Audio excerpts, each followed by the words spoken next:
Hello, my name is Lindro. Today I'm talking about something that I need to talk about and a particular album that you need to listen to, if you haven't. You probably clicked on this video since you already know the album though. I'm talking about Since I Left You by the Avalanches, released in the year 2000. However, I'm also going to talk about the band itself, their discography, and why they are important to me. Not just this album. Just to start from the very beginning.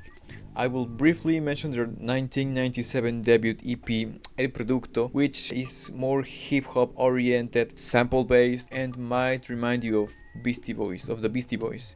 If that's your thing, give it a spin. I think it's decent. Now, Since I Left You is a really important album in my opinion, since I think it plays a big role in the validation of the art of sampling in music.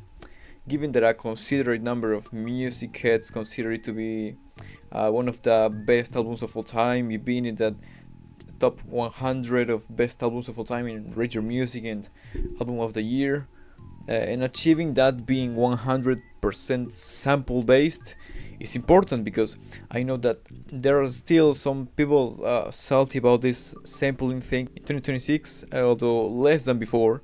After so much time in this year, the big 2026, the Court of Justice of the European Union has ruled that sampling does not constitute an infringement of copyright as long as it is transformative and it has artistic value. And of course I agree with this logic. And well, crediting the original authors and clearing samples is recommended, right, to avoid legal problems and give proper credit, since some authors might feel uncomfortable with the deliberate usage of their stuff. But that's not always possible for independent artists. It's a little complicated. I'll just say I am in favor of artistic expression overall. I don't mind having one of my songs sampled. Being credited would be nice though. But that's all. That would be enough for me. Being credited, I wouldn't sue you. And sampling has been around for decades, I know. But this one is special. This one is purely based on that, to achieve something grand and unique. So much that it has become, in my opinion, one of the most important and representative albums of the plunderphonics genre, having approximately 3,500 samples. Yes, you heard it right. And samples are being discovered by fans to this day. So this is very ambitious and impressive to say the least. We kick off with a title track, a gorgeous, feel-good, fresh track with beautiful strings and its iconic choir sample. We're talking about Since I Left You. It contains a sample of a singer saying Since I Met You, Since I Met You, but the Avalanches tricks us psychologically into thinking that they say Since I Left You, Since I Left You, although it's the same audio, and everything blends so perfectly. It's so beautiful, transitioning to the second track smoothly, and yes, all of the songs transition to the other, by the way, making this album a consistent flow. It's like one long cruise journey, a big partying cruise with several types of activities and characters, and you keep exploring the cruise and finding different stories, interactions and vibes, but overall being a very feel-good experience. The concept is also what is transmitted by the album cover, and the theme of some songs here, and I think many Avalanches fans will agree with my interpretation. I'm not going to talk about every single track here, but I think it's funny how I was playing the album to my friend and we were in the second track, and that horse sound repeating every 4 bars put him off because he thought it was like too experimental. Come on man, it's not the first time a horse sound has been sampled, and also you need to pay attention to the rest of the elements. It's a lot of sounds going on, right?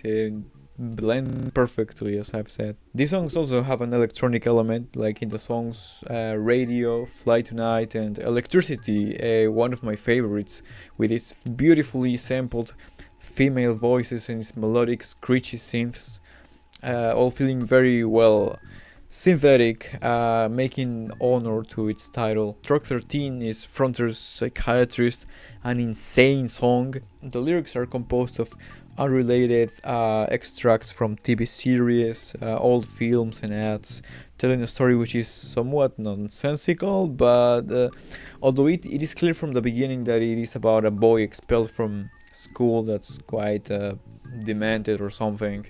The music video is pretty much what this song is, since it is an orchestra where all of these completely random characters are performing the song. Even the bird sample DJ scratching style at the end is there in the music video. The following tracks, which close the album to me, although not as strong as most of the songs here, are still beautiful and follow the theme and momentum of the album. You just need to listen to this album, it is just essential. But this was not the first Avalanches project that I listened to actually. When I was like 9, 10 or 11 years old, I was quite obsessed with this sampling thing, honestly. So I watched YouTube videos where they show the original samples of famous songs, especially the Michael Tan videos. Also, I don't know why I was like the single person that Michael Tan replied to in the comment section, me having a very broken English at that time. Anyways, and I continuously entered a website who sampled as well. And well, that's where I found about the Avalanches back then. New record Wildflower, which I instantly loved. It came out in 2016, yes, their second album coming out after 16 years of silence from the band, and it was again all sample based, and it was a nice follow-up from the iconic Since I Left You. It did not disappoint. I think about the concept of this being a more psychedelic experience, but more in terms of literally trying psychedelics. Sometimes a bad trip maybe, but mostly it is just like going through colorful lands with flowers of all colors and cotton candy clouds with a very 60s hippie cartoons style, or at least an old cartoon for children that now has a more adult turn to it, and sometimes this more mature turn happens due to Danny Brown.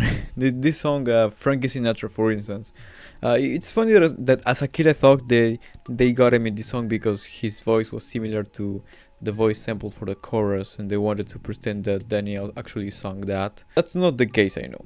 Anyways, of course, Danny comes here in character as always, and talking about consumption and addiction on top of this electro swing calypso merch, or in other words, a funny and catchy tuba circus beat. Also, MF Doom is in this song and he didn't miss, one of my favorites in the album. But most of the songs have this feel good trip vibe, especially the next track, Subways, one of my favorites as well, which extends to the next song, Going Home.